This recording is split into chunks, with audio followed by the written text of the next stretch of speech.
Hey, it's Kim from Pattern of Purpose, the place where you will learn how to uncover your ideal client's language so you can spend less time convincing and more time converting. Let's talk about live events. I love me a good live event. I spent quite a bit of time in my career doing workshops and facilitating, and I just love the energy that came in a room with being face to face with people, working through things, and having these great aha moments. And one of the things that I've learned through all of these experiences is you have to capture feedback while you're in the room with the people you're with.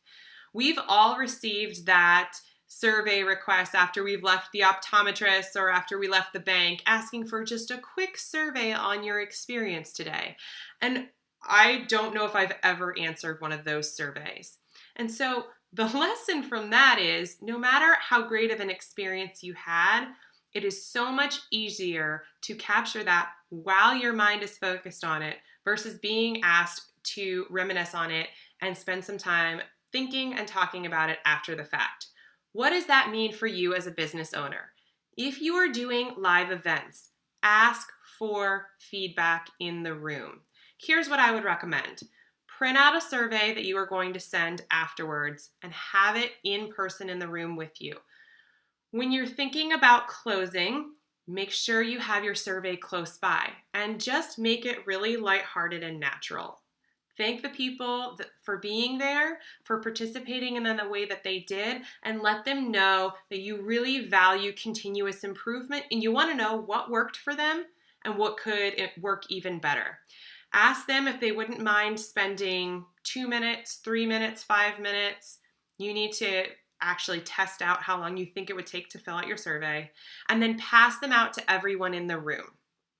Then say the survey is anonymous, which I would recommend anyways, and if you could just place it in this basket or on this table before you leave the room, I would be so appreciative.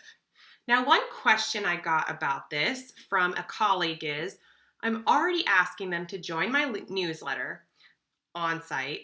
I'm offering free mini sessions to people who attended. Like asking them to fill out a survey is a whole nother thing, and isn't that just overload? Okay, so here's how you can streamline the process.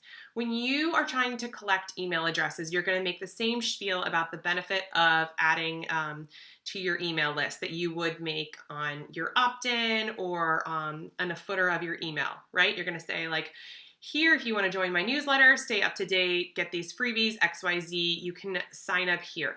I would hand that out at the beginning or during the middle, maybe when people are doing an activity of your workshop or live event.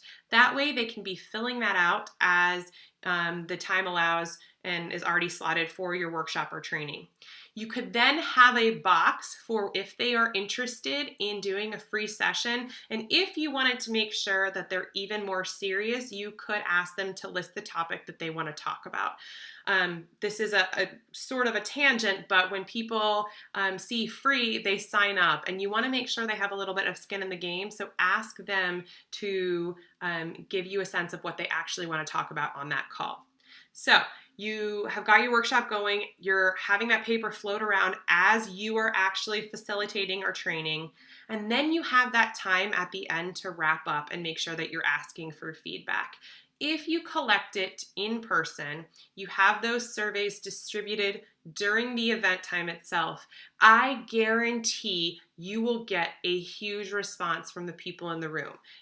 Here's a few reasons. One, when we're there and we have the energy flowing, we are so much more apt to share that with the person, especially if we're grateful and feeling really good about the experience that we had.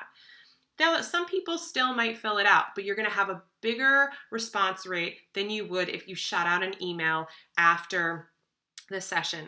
Another thing that you can think about is adding, if you could add a section at the bottom where they can put their name but is completely voluntary and say, if you want me to follow up with you about any additional questions that you note on your survey, please put your name at the bottom and your email address and I will follow up with you. That way, these survey results, Even though they're client feedback, and you'll see in my other video, there's a difference between client feedback and testimonials. If there's something in there you want to dig a little bit deeper on that could become a testimonial, you'll then have the option for those folks who have additional questions and want to list their name, you can follow up with them. I hope this is helpful. I am so looking forward to you getting this amazing feedback when you're in the room. I just know it's going to change your business.